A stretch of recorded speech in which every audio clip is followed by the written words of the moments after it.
What if I show you how to build your capsule wardrobe in budget without breaking your bank, and how you can style your capsule wardrobe like less than 15 pieces in your wardrobe in more than 30 to 40 ways?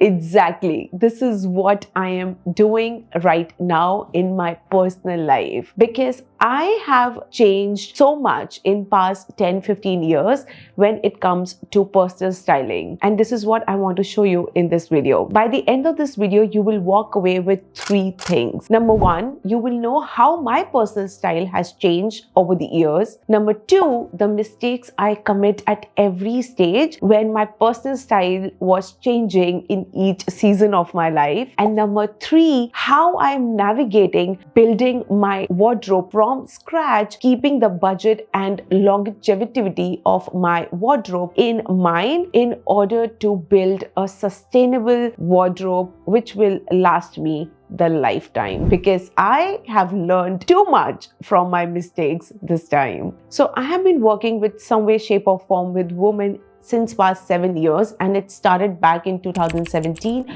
when I started my Instagram account as an influencer. And because I started with blogging and I was trying to be an influencer back in the days, so I was really opting for every trend that was out there. I was opting for fast fashion outfits, for trends, everything that you would see influencers promoting.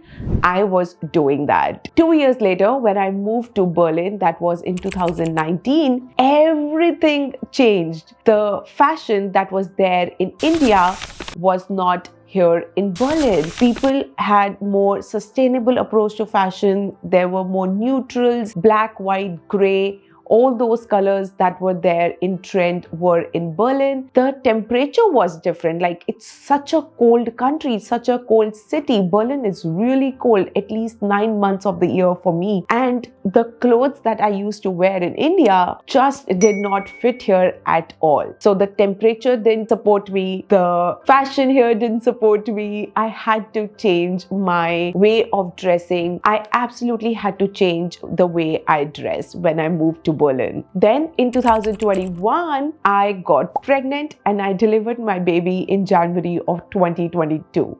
Naturally, my style changed in 2021 when I was pregnant, because I couldn't wear all the fitted clothes I had back then, because my body shape changed, my taste changed, my colors changed. Like, your hormones really play with you when you're pregnant, and I was not liking any cloth in my wardrobe. So a lot of things change. Obviously, I did not buy everything from scratch because I knew this is very temporary. It's just a matter of 4-5 months just when I deliver the baby. But still, things change and my body shape changed above all, even after I delivered the baby. So naturally, my wardrobe again needed some kind of adaptation to build a wardrobe that I have today. But still, as of now, we are almost in mid of 2024, like not in mid, but yes, end of first quarter, when I am again building my wardrobe.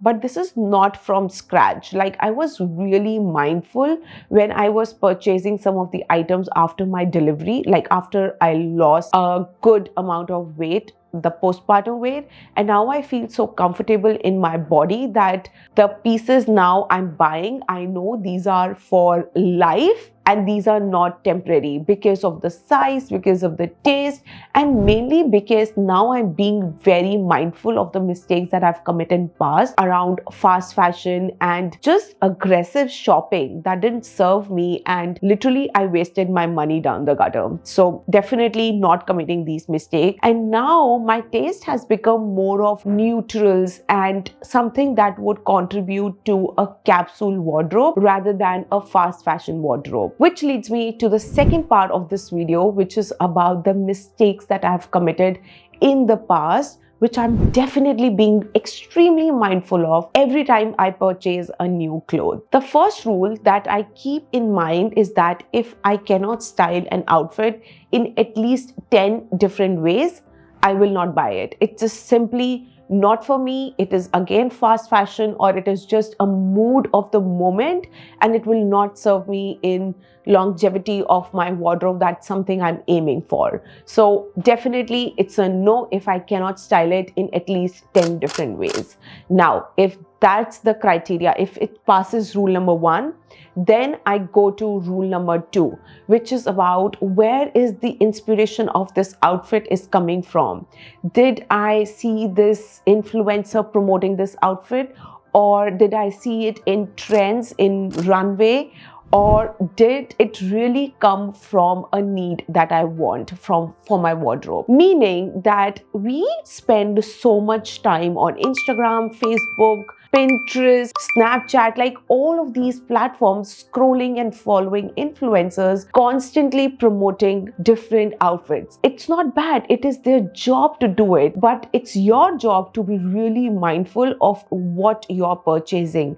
Like, does this really serve you? So when I purchase an outfit, I always think, where is the inspiration coming from? And if it's coming from a need or a desire, then I try to avoid it as much as I can. I don't purchase the item, like if it's coming from the want or the desire. But if it's coming from the need, like if I need a basic t-shirt or a basic blazer or a basic jeans, then it makes sense for me to purchase it, because this is something that is the need of the moment, right? This is my need and not just a desire or not something that I just want, right? So being really mindful of the inspiration for behind that outfit that you want to purchase. And also, I really want to take a moment to reflect on one point, which is about be really mindful of who you follow on Instagram or on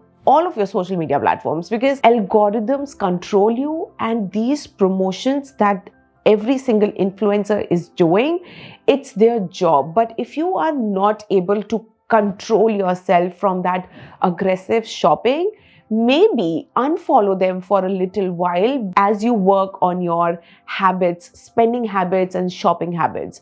It will truly serve you. I did that multiple times in past, and it has always done the best to me.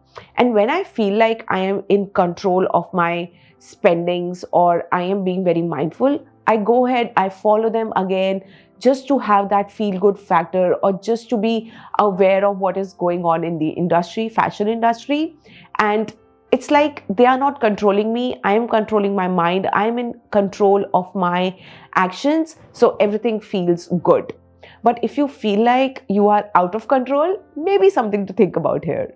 Number 2, if you are following me on Instagram, I have been raving and shouting from the rooftop about knowing your fashion archetype and knowing your body shape, because this is something that will change the way you do your personal styling.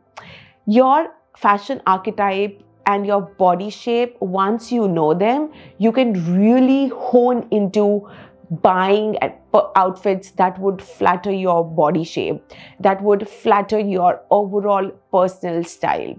And once you know them, styling becomes so much easier. I promise you will never be the same stylist as you were before you knew your fashion archetype and your body shape. Okay, but I cannot go through each and every body shape in this video, because there are 16 different type of body shapes that will really make this video super long. But I want to quickly go through the fashion archetypes. So there are 5 different type of fashion archetypes. The first one is the classic fashion archetype. It's when you really like clean, tailored lines, and you like tailored silhouettes and timeless pieces like trench coat, little black dress, or a crisp white shirt. Think of Kate Middleton when you think of the classic style. So if this is something that you lean more towards to in your personal styling, maybe you have a classic fashion archetype. Now, let's talk about the second one, which is about romantic archetype. Romantic archetype is when you are more into soft features, flowy fabrics, floral prints, pastel colors, and ruffles. Think of Taylor Swift, how she dresses. It's so romantic. So if you lean towards those type of outfits, that means you are a romantic archetype. Okay, let's talk about the third one, which is the edgy archetype. Edgy archetype is when you embraces bold choices like leather jacket or statement jewelry or graphic prints and ribbed denim.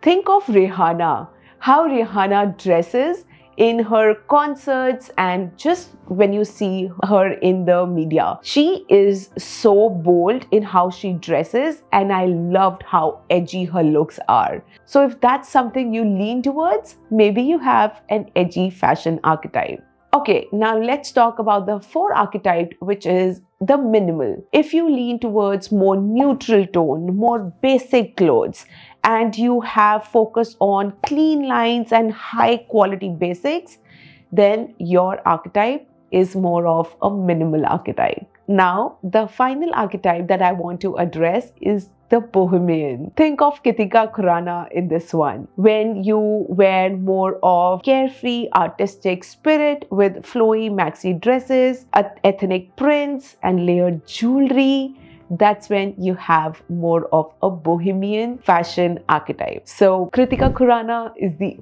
OG from India who really brought boho fashion to India back in the days. And definitely if you lean towards that fashion, then maybe you have a bohemian fashion archetype. Now, it doesn't mean that you have one strict archetype, right?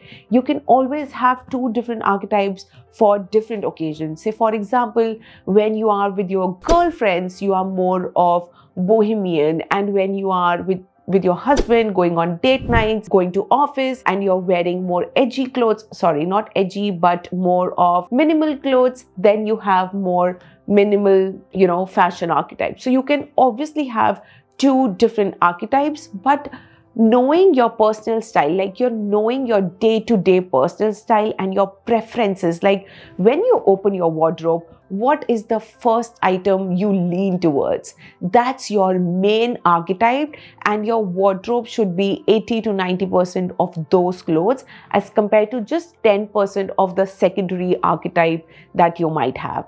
So knowing my archetype really changed the game for me. So knowing my fashion archetype really changed the game for me, because when I got to know the fashion archetypes and I really started to work on finding my archetype, I was really able to hone in into my personal style. And if you want to know, I am a classic fashion archetype because I lean towards more tailored silhouettes. The one I'm wearing right now, you can see that. And my secondary type is the minimal, because I want to have really high quality basics in my wardrobe and neutrals in my wardrobe that I can style in 10 different ways. Like, this is an approach that I personally follow, and I'm being very mindful as I shop as well. So classic and minimal really go hand in hand, but my definitely primary fashion archetype is classic and secondary is minimal, because I'm definitely not so minimal as well. And the third point, or the third mistake that I learned from my fast fashion shopping days, which I'm trying to avoid and definitely being successful in this, is really knowing your colors.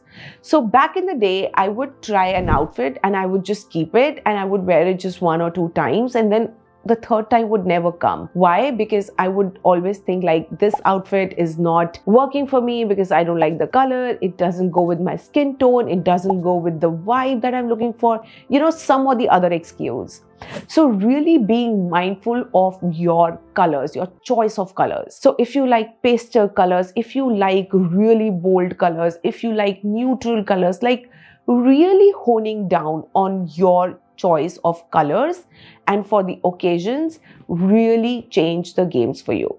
So for my taste, I am more of a neutral girl, right? My colors are white, beige, gray, black. Like, I love these colors, but I also love a pop of color in my outfit, right? So having a timeless color in your wardrobe really changes the game. And even pops your outfit a little more. It elevates your outfit a little more just with a hint of color. So for me, a red or a maroon are really timeless colors. They can never go out of style, and they can really fit with every single outfit that I can wear. So even with the outfit that I'm wearing right now, if I carry a maroon bag, I know it will go with it because it's such a timeless, and it's the color that goes with every single outfit, right? So having a red sweater or red shoes or red purse or red scarf, like these type of accessories, apart from the sweater that I mentioned, scarf, shoes, handbag, things like that, it can really elevate the outfit in no time, in like less than a second. And it's also keeping that classic archetype in mind, right? So knowing your fashion archetype, knowing your colors, and really knowing the inspiration behind every single purchase can really change the game for you. Now let's talk about the third part of this video of how I am navigating building my capsule wardrobe from scratch. So I have already mentioned in this video that my fashion archetypes are classic and the secondary is the minimal.